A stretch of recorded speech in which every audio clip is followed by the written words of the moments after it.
a passenger plane is obliterated in the California hills. There were no wings, no fuselage, there was no tail section, there were no aircraft seats. Hardened steel is ripped to pieces. This was the worst damage I've ever seen. The wreckage paints a grim picture of the final moments of Pacific Southwest Airlines Flight 1771. The plane reached impossibly high speeds. They tell us that it actually broke the sound barrier. Passengers experienced crippling G-forces. We assessed the impact forces around 5,000 Gs. It would have been a horrifying experience, the final few seconds of their lives.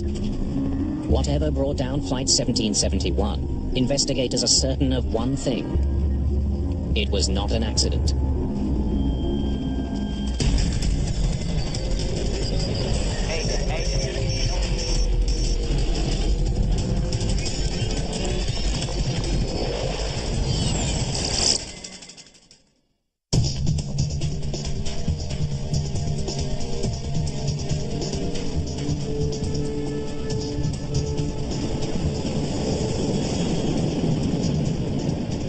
Los Angeles International Airport, one of the busiest in the world. Every year, 40 million passengers arrive and depart through LAX. At Terminal 1, a group of passengers and crew bound for San Francisco are making their way through security.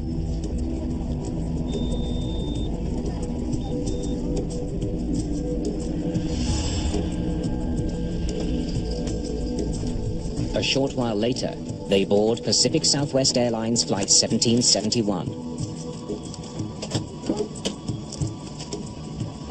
Pacific Southwest really was what we call a large regional airline at the time. Did you send me out to Wisconsin on your way back? They had service in about 30 cities all over, mostly the western part of the United States. The flight from Los Angeles to San Francisco is one of the most popular routes at Pacific Southwest, also known as PSA. Among the 38 passengers are several PSA employees, including the airline's chief pilot. It's very common for airline employees to commute between cities for work, and so people would take a bus to work. Many airline employees take a plane to work. Captain Greg Lindemood has been flying with PSA for 14 years. The father of 3 is also a decorated combat veteran. Brakes. Brakes set. Flaps up.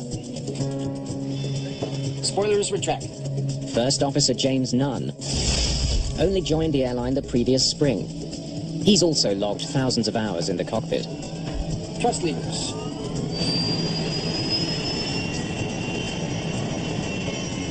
Today they're piloting a British-built BAE 146 commuter jet. With quiet turbofan engines, it's designed for short-haul flights over densely populated areas.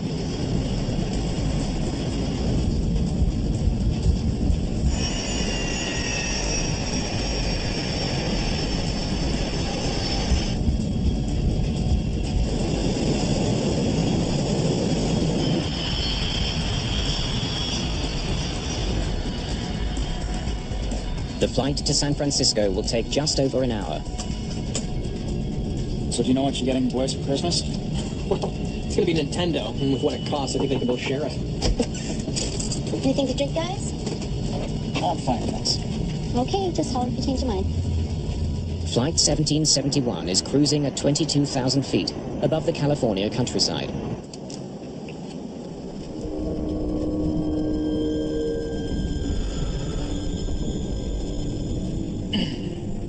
Can you ask him how it's been? Just over halfway through the flight, Captain Lindemood worries about the mild turbulence.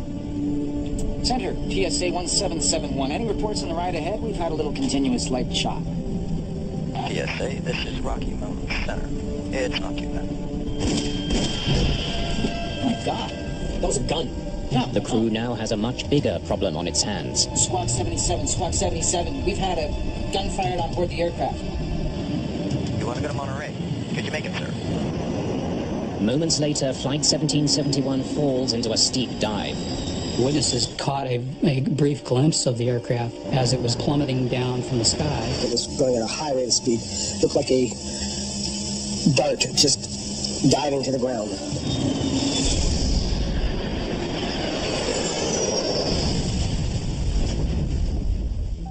Flight 1771 crashes into an isolated hill 280 kilometers northwest of Los Angeles. Police get to the crash site and find a 30-ton airliner obliterated.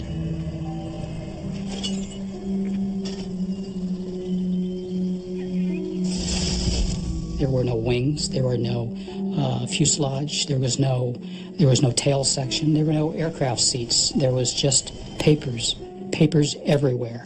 And the strong smell of aviation fuel.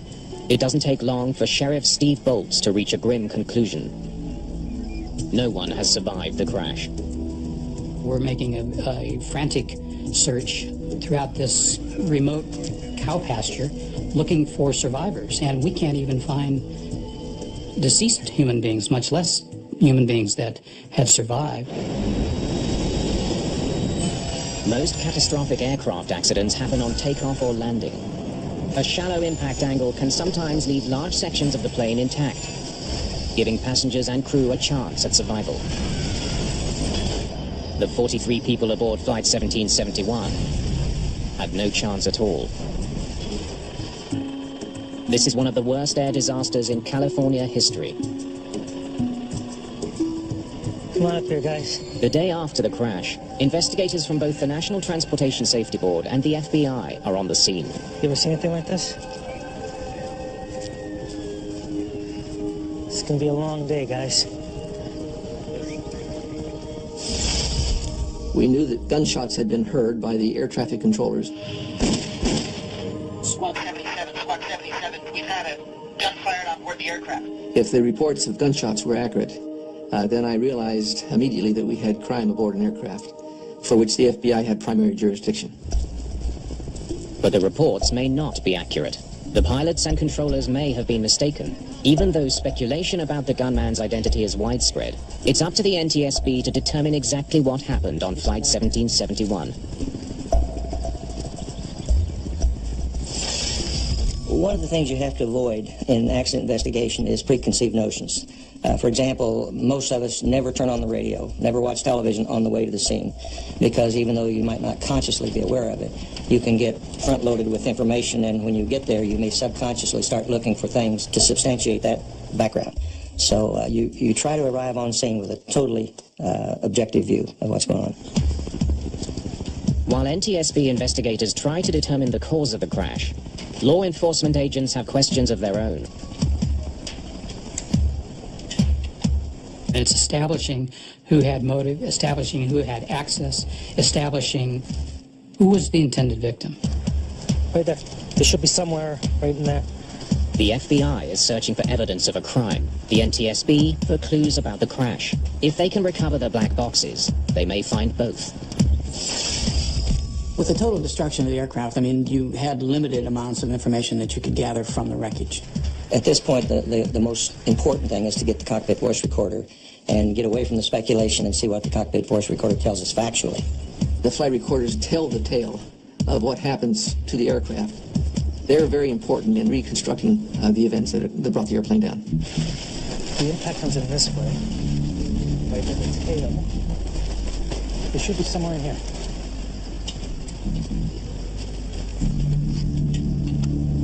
I think that's it. After hours of searching through the shattered remains, the effort finally pays off. They recover the plane's 2 black boxes. The first recorder that was recovered was the cockpit voice recorder, and that was recognized by its orange cover and all that. That was still, although badly mangled, was still recognizable as a recorder. The second black box has suffered even heavier damage. The flight data recorder captures critical information about the aircraft's performance. What a mess.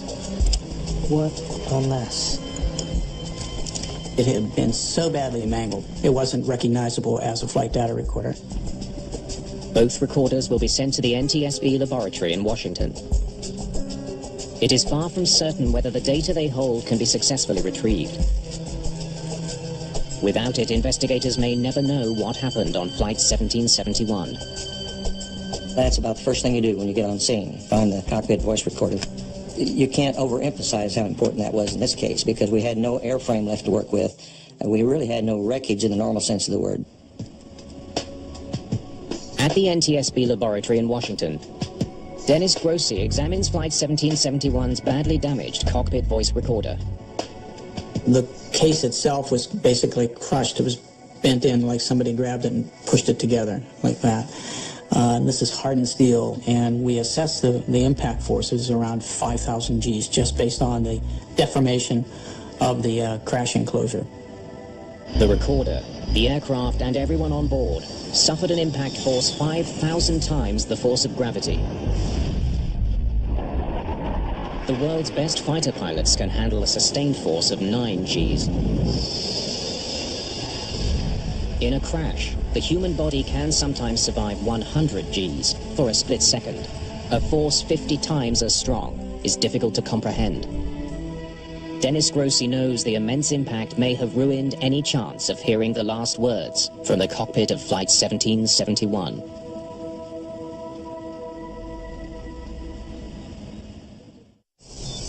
No crash investigation is routine, but among the jigsaw puzzle of pieces from Flight 1771, investigators are looking for something very different, perhaps a gun. Finding the weapon could help the FBI identify who might have fired shots on board Flight 1771. But for the NTSB, gunfire alone does not explain this accident. A bullet should not bring down a modern commercial jet.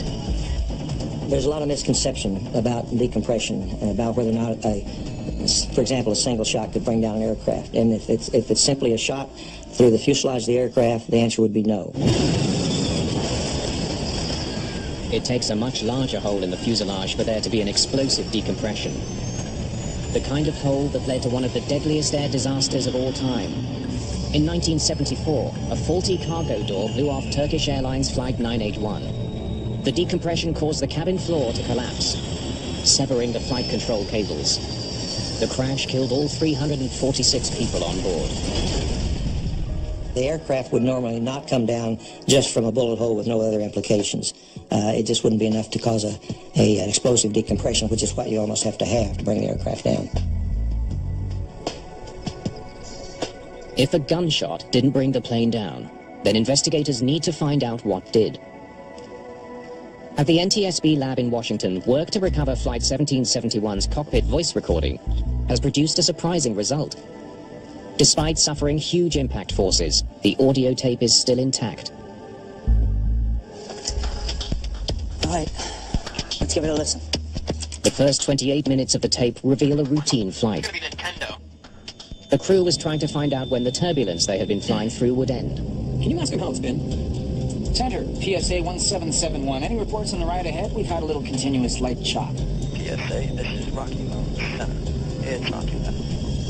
We hear the flight crew talk, do their normal procedures. But in the final 2 minutes, events take a chilling turn. Sure sounds like a gunshot. And then all of a sudden, they hear, and we hear on the recording, this gunshot. The tape confirms what the pilots had reported. 2 gunshots. God, that was a gun. Yeah, I know. Squawk 77, we've had a gun fired on board the aircraft. It was actually a very sobering moment because we realized that we were listening to 2 people communicating with each other, the pilot and co-pilot, in a very routine flight that suddenly became anything but routine. It was something that one doesn't quickly forget. Investigators listen as the situation becomes increasingly disturbing. The door to the cockpit was heard open, and a female voice, presumably the flight attendant, was heard to say in a voice that was filled with alarm, "There's a problem, Captain." And we heard a voice, a male voice, which we presumed to be the captain, saying, "What's the nature of the problem?" What's the problem? I'm the problem. Investigators now know for certain that the killer was a man and that he shot the flight crew. It's always startling when you hear something like that, when you hear the commission of a murder. As accident investigators, you just don't hear that. This was a very unusual recording. A flight attendant and both pilots are shot. That's 5 shots so far. And then we could hear the cockpit door shut again, and another final shot, the 6th shot. Before the tape ends, they hear one last ominous sound. The plane's in a dive. The engines are over-revving. Within about 5 seconds, we picked up what's called a windscreen noise. In other words, you could tell that the aircraft was accelerating. That noise increased in its pitch. We learned, of course, that it was going into a dive at that point. 65 seconds after the murder of its crew, Flight 1771 smashes into the California hills. It helped us to understand what we were investigating, the heinousness of the crime that we were investigating. The CVR recording changes the NTSB's role in the case. Let me know if I can help. It just confirms that this wasn't an accident, that it was in fact a crime, and the FBI would be taking over the investigation from here on out. The FBI, bear in mind, knows how to investigate crime. They don't necessarily know how to investigate an aircraft accident. So we would go ahead and do our normal investigative procedures and make that information available to the FBI. The FBI is investigating a murder, but solving it is now just one of their priorities. The CVR recording has highlighted another pressing issue. Somehow, someone managed to get a gun on that plane. A weapon was smuggled through LAX, one of the world's busiest airports. Investigators wonder how the shooter managed to evade airport security. Let's find out how that guy got on the plane, all right? If the FBI can't find answers soon, more lives could be at risk. 2 days after the downing of Flight 1771, investigators are still combing through the wreckage for a piece of evidence rarely found at a crash site. A murder weapon. That's a hydraulic line, probably from the main gear. The search for the gun was very frustrating because we knew that played a major role in what had happened. We needed to know for sure that the gun was there. I mean, it's a supposition, pretty good supposition that there is a gun involved. We weren't sure that we would succeed because the field of debris was so wide and the impact had reduced the airplanes into so many small pieces. While the search for the gun continues in California, NTSB investigators in Washington try to determine what caused Flight 1771 to go into a sudden dive after the crew was shot. Dennis Grossi believes the answer may lie in the shattered remains of the FDR, the flight data recorder. The internal magazine that held the tape was the only part that was actually recovered. The rest was not recovered. Worse still, almost all the tape that records data is gone, torn from the machine when it slammed into the ground. This was the worst damage I've ever seen. Grossi examines a critical part of the recorder, the tape heads that lay down data onto the magnetic tape. He finds a tiny piece of recording tape has survived. The magazine didn't survive, and the tape itself was destroyed, except for about a 6 to 8 inch piece of tape that ran around the recording heads and the capstan. With such a short piece of tape, it's doubtful there will be any useful information on it at all. We worked real hard at trying to get all the data that we could off of that little piece of tape. Investigators in California finally find what they've been hunting for. The barrel of a gun. The gun was found by one of the FBI agents pretty much in the middle of where the aircraft impacted. We were very, very fortunate when we found the gun. It was an unbelievable stroke of luck. It's not just any gun.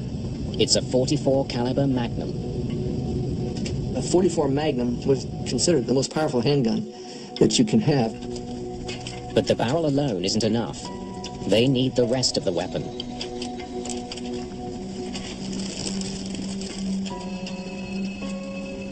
Fortunately, they find it. The cylinder with 6 spent cartridges. Its frame was very powerfully constructed, so for it to tear the barrel off just suggests the power of that crash impact. The shattered pistol leads to a morbid discovery. When we found what was left of the gun, there was a portion of the finger between the trigger and the trigger guard. That went back to the FBI lab in Quantico, Virginia. Lab analysis may help solve a mystery that hangs over the entire investigation. The FBI has a weapon, a crime scene, and 42 murder victims. What's missing is proof of the identity of the 43rd person on board, the killer. We, in our investigation today here at the site, have located a weapon, and that weapon is going to be examined, and of course any connection between it and the crime will be more fully developed. We needed to determine a motive for why someone would do such a thing. Somebody would have had to fire those gunshots, and there had to be a reason for it. It's part of the seat, part of the frame. Really, as far as the investigation on scene, it's totally NTSB, as far as the kick in the tin, if you will. But we were able to answer questions that might arise from the FBI investigators on scene. As I say, they don't have the expertise to know what to look for, but from the criminal aspects of it, they certainly know what to ask about. Part of a frame. At the crash site, the NTSB has recovered a piece of wreckage that could help explain what happened on Flight 1771. A fragment of a passenger seat. We actually found a seat that had a bullet hole in it. If they can determine exactly where the seat was located, then PSA's passenger seating records could give investigators the name of another one of the victims shot before the plane went down.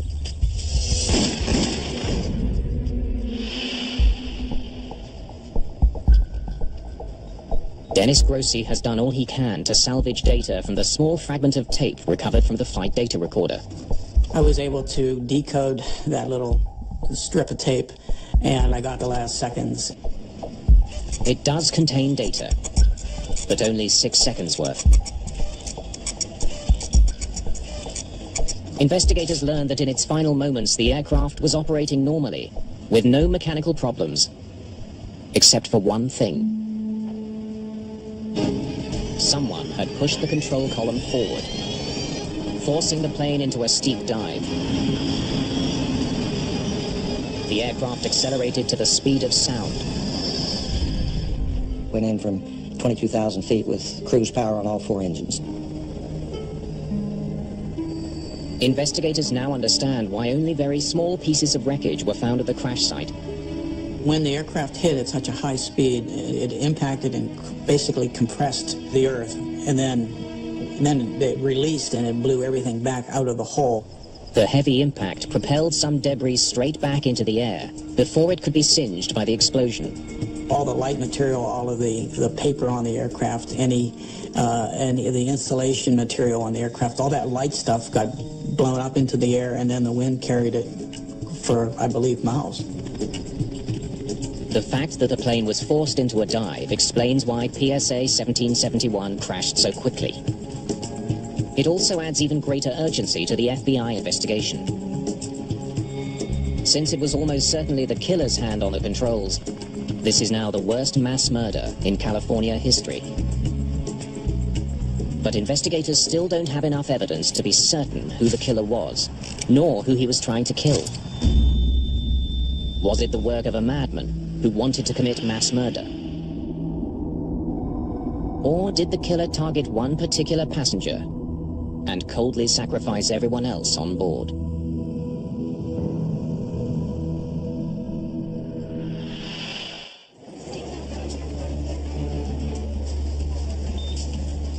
The FBI investigation into the onboard shooting and fatal crash of PSA Flight 1771 has uncovered a lapse in security at LAX. It may explain how a gun was smuggled onto the aircraft. Any number of people in the airport could bypass the security screening that was going on. Agent Bretzing learns that airline employees with valid identification are allowed to bypass security at LAX. What they had set up is a bypass for crew members and airport employees, actually anybody that had the proper badge. You would show your badge and they would allow you to bypass both the metal detector and the X-ray unit. It was a big loophole. Bretzing knows the killer was a man, and from Flight 1771's passenger manifest, he can see that there were 4 male passengers who worked for either Pacific Southwest or its parent airline, US Air.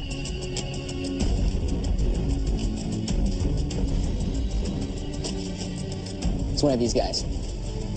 We suppose that he did in fact bypass security, carrying the weapon.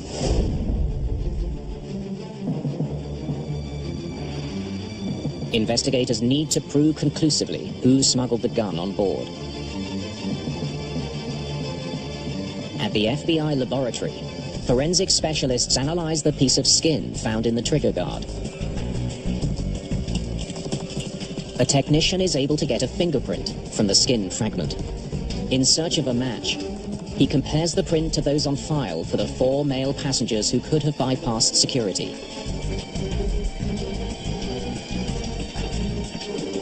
And he finds a match. There was enough of the forefinger that they were able to peel open and then match it. Just days after the crash that claimed 43 lives, the FBI has positively identified their killer. That was a key element in the investigation. His name is David Burke. David Burke cleaned the airline. He was one of those employees who would go in after it landed and help to clean up the inside. Investigators now know David Burke smuggled a gun on board Flight 1771. What they now need to explain is why. A motive gives you understanding. It helps to develop the full mosaic of the crime. Knowing the motive, you're able to conclusively determine what happened. Day 3 at the crash site. Still sifting through the strewn remains of the plane, investigators uncover a bizarre but telling piece of evidence. One that points directly to the motive behind David Burke's crime. During the search, one of our people found an air sickness bag and knew immediately that it was a pertinent piece to the puzzle. Because he pushed the plane into such a steep dive, Burke unwittingly ensured that the vital clue could be discovered. The air sickness bag had a very ominous message pinned on it. Burke had written the unsigned note during the flight. He expressed a grudge against a man called Ray. Hi, Ray. I think it's sort of ironical that we end up like this. I asked for some leniency for my family, remember? Well, I got none, and you'll get none. That was the message that we recovered from that air sickness bag. The air sickness bag is the conclusive clue they've been searching for. The clue that establishes David Burke's motive.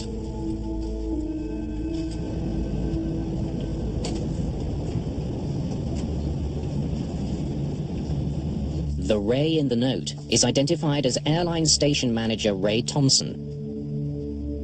He worked for PSA's parent company, US Air. He was also David Burke's former boss. Ray Thompson was the supervisor.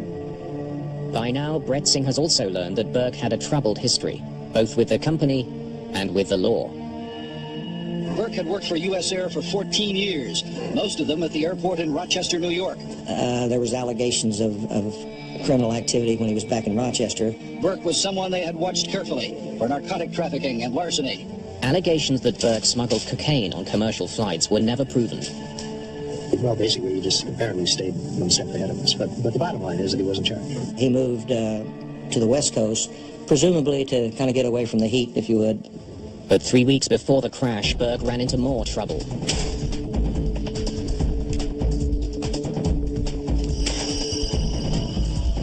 He was fired from the company after being caught on tape helping himself to the in-flight bar proceeds.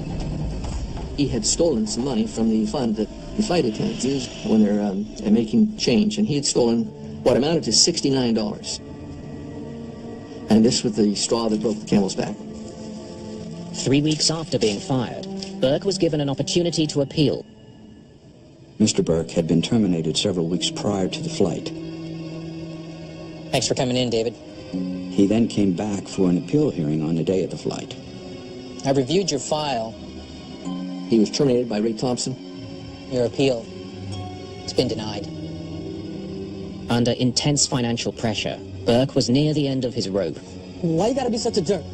That termination interview was not a placid one. My decision's final, Mr. Burke. Thank you very much.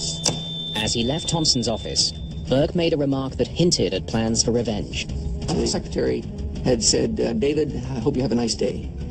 And David Burke, the suspect, paused at the door, turned to her and said, Oh, I plan to have a very nice day. When he was fired, he still had his credentials. You gotta remember, this was 1987. The security was a lot different than it is now.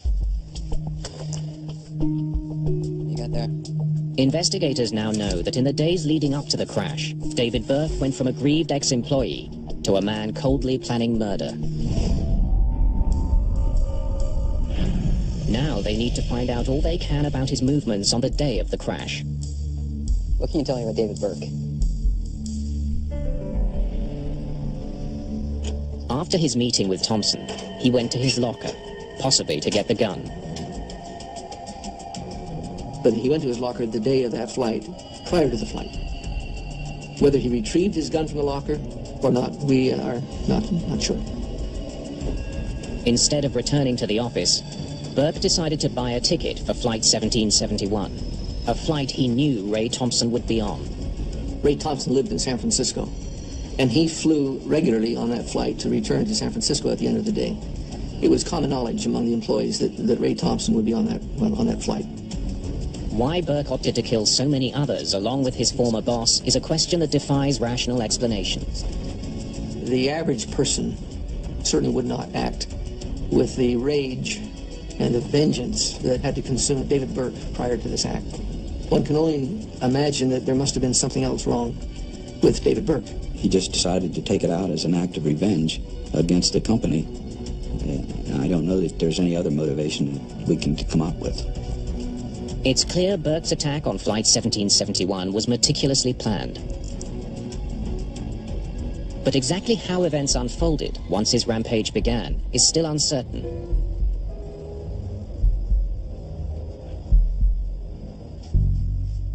NTSB investigators have provided a big piece of the puzzle. They've been able to match up the bullet-punctured seat fragment with an exact onboard location, row 4, seat C. Records show that on Flight 1771, that seat was unoccupied. But the seat directly in front of that empty seat was occupied by Ray Thompson. The finding points to the sheer power of Burke's .44 caliber handgun. His first 2 shots pierced not 1, but 2 airline seats. The bullet hole would have been made as the bullet passed through Ray Thompson and then entered that seat and left a bullet hole there. They now know that Burke shot at least 4 people during his rage-filled assault on Flight 1771. Ray Thompson and 3 crew members. That accounts for 5 shots. But investigators heard 6 shots on the tape. They must account for them all.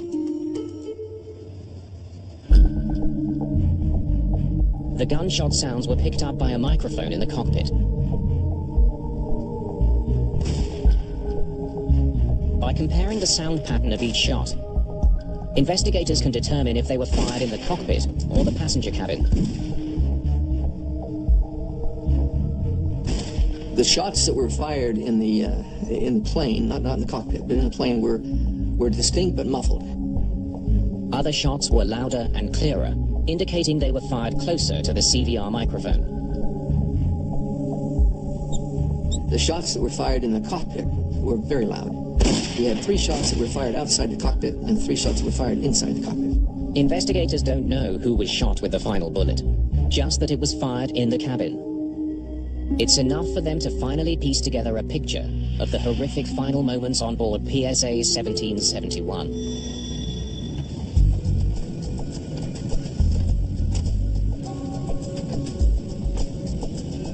What the hell? You can imagine what Ray Thompson must have thought as this person whom he had just terminated a few hours before walks past him in the airline, hands him his note, and then probably goes into the men's room. And he's reading this note with its ominous message. Next, they hear the sound of the lavatory door opening. So we're assuming that he handed Ray the note, went into the restroom, where he took out the gun, came back out, we heard the door close again, just before the shots.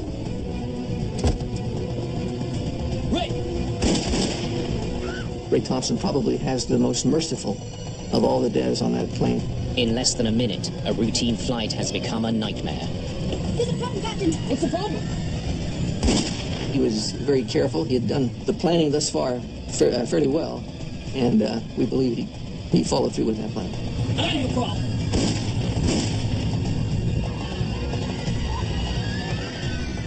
It wouldn't take much knowledge or experience on a passenger part to know that they were in deep, deep trouble.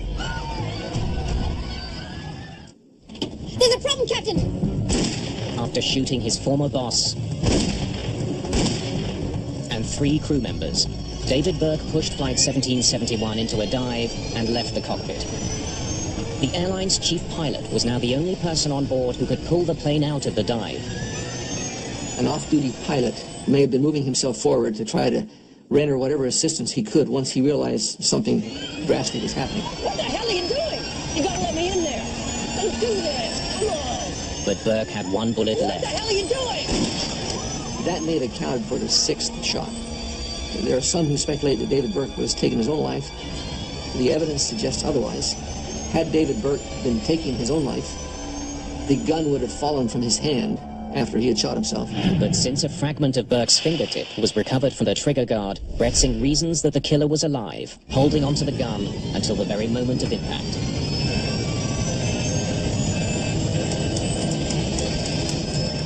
Alarms were sounding in the cockpit. There was increased noise of the plane plummeting. Then just before impact, it became silent. They tell us that it actually broke the sound barrier. Of course, it would have been a horrifying experience, the final few seconds of their life.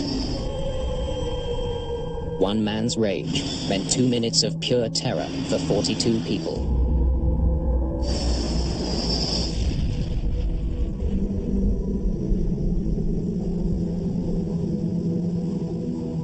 The FBI believes one man was responsible for the crash of PSA Flight 1771 in the hills of San Luis Obispo County, in which all 43 on board were killed. With all of the evidence that we have recovered here, that we would have more than sufficient to charge David Burke with the violation of the air piracy statute.